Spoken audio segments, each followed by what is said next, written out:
it really is one of those games that, as a football fan, you cannot wait for it to happen.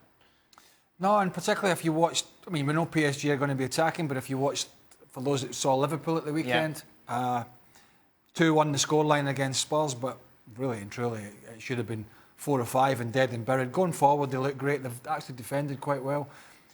Unlike, I disagree with some of the comments from the UK about the squad. I think the squad's as deep and looks as good as it has for a long time. He can make changes. I mean, it's going to be a big test for them. I think this is a big test for them to see how far they can take Man City this year. What's your prediction for them? Is it going to be like a 4-3? Like, what sort of match are you expecting? Yeah. Yeah. 4-3?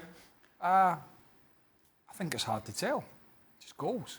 Goals? Who's going to win the game? Oh, I think Liverpool are good enough to win it. I really do. I haven't watched them at the weekend. I really do. Ali? I think what we learned from Liverpool last year in Champions League is the energy with which they play at Anfield in one of these sort of magical nights of Champions League. If they're able to recreate that, then themselves are going to create problems for PSG.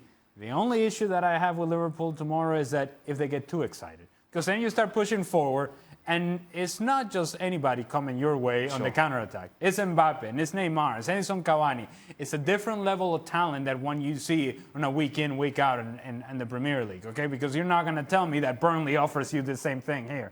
It's not Brighton. No, it isn't. It's PSG, a different level of team, and a team that if they get themselves right, PSG that is, they're talented enough to make it all the way in this competition. So if Liverpool attacks PSG, they don't do anything with the attacking opportunities, like they sort of mishandled some of those attacking opportunities against Spurs.